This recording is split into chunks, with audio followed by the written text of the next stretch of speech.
आपत्तींना तोंड देण्यासाठी करण्यात येणाऱ्या आंतरराष्ट्रीय प्रयत्नांमध्ये जास्तीत जास्त प्रमाणात महिलांनी सहभागी व्हावं आणि नेतृत्व करावं असं आवाहन पंतप्रधान नरेंद्र मोदी यांनी केलंय।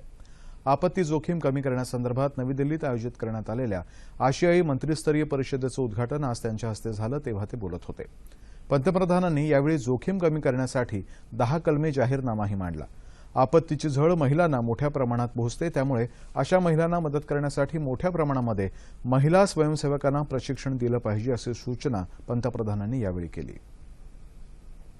वस्तू आणि सेवा कर अर्थात जीएसटी परिषदेची तिसरी महत्त्वाची बैठक नवी दिल्लीतल्या संसद परिसरामध्ये सुरू आहे।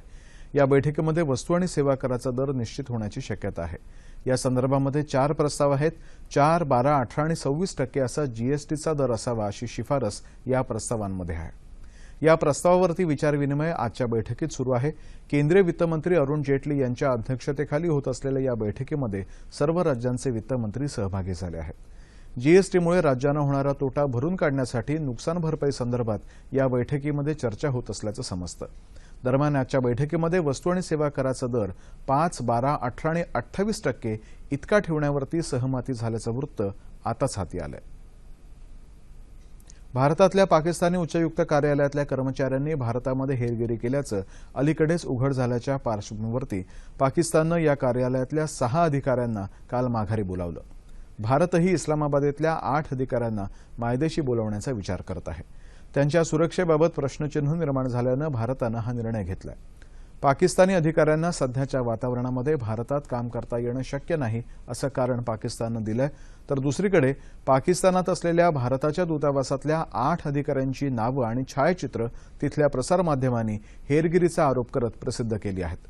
त्यामुळे या अधिकाऱ्यांच्या सुरक्षेचा प्रश्न उपस्थित झालाय असं भारताला वाटतंय। भारतामध्ये झपाट्यानं होणाऱ्या आर्थिक सुधारणांमुळे नेपाळच्या जनतेसाठी अनेक संधी उपलब्ध आहेत असं राष्ट्रपती प्रणव मुखर्जी यांनी म्हटलंय। 3 दिवसांच्या दौऱ्यासाठी राष्ट्रपती प्रणव मुखर्जी काल नेपाळमध्ये दाखल झाले। नेपाळच्या राष्ट्रपती विद्यादेवी भंडारी यांनी आयोजित केलेल्या स्वागत समारंभात ते बोलत होते। दोन्ही देशांचा इतिहास, त्यांच्यातले सांस्कृतिक आणि राजकीय संबंध लक्षात घेऊन राष्ट्रपती नेपाळी जनतेबरोबरही संवाद साधणार आहेत।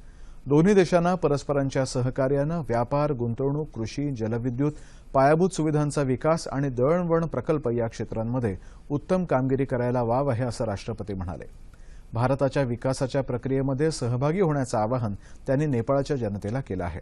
राष्ट्रपतींनी आज काठमांडू इथं प्रसिद्ध पशुपतीनाथ मंदिरालाही भेट दिली। पनवेल शहरामध्ये पदपथांवर झालेल्या अतिक्रमणांवरती महापालिकेनं दंडात्मक कारवाईचा इशारा दिलाय। शहरातले बहुतांश पदपथ हे व्यापारी आणि विक्रेत्यांनी व्यापून टाकल्यानं पादचाऱ्यांची मोठी गैरसोय होते। त्यामुळे शहरालाही बकालपणा आलाय आणि वाहतूक कोंडीची समस्याही वाढली आहे।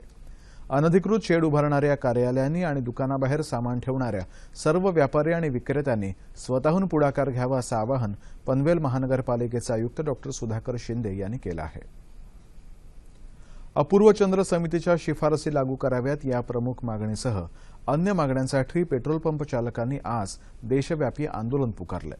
त्याचाच एक भाग म्हणून पेट्रोल पंप चालक आज आणि उद्या डेपोतून पेट्रोल आणि डिझेलची खरेदी करणार नाहीत। तसंच येत्या 5 तारखेपासून सकाळी 7 ते रात्री 8 वाजेपर्यंतच पेट्रोल पंप सुरू राहतील, तर रविवारपासून सर्व रविवार आणि दुसऱ्या तसंच चौथ्या शनिवारसह सरकारी सुट्टीच्या दिवशी सर्व व्यवहार बंद ठेवायचा निर्णयही घेण्यात आलाय। यंदाची 31वी पुणे आंतरराष्ट्रीय मॅरेथॉन स्पर्धा येत्या 4 डिसेंबरला आयोजित करण्यात आली आहे। स्पर्धेचे संचालक प्रल्हाद सावंत आणि सचिव अभय छाजेड यांनी आज पुण्यात पत्रकार परिषदेत या स्पर्धेविषयी माहिती दिली।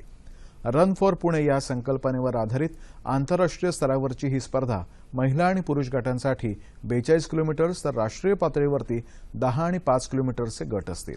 अपंगांसाठी व्हीलचेअर मॅरेथॉन स्पर्धा तर मुलामुलींसाठी वेगळ्या गटामध्ये स्पर्धा घेण्यात येणार आहे। आणि याबरोबरच हे बातमीपत्र संपलं। पुन्हा भेटूया संध्याकाळी 7 वाजता सह्याद्री वाहिनीवर। नमस्कार।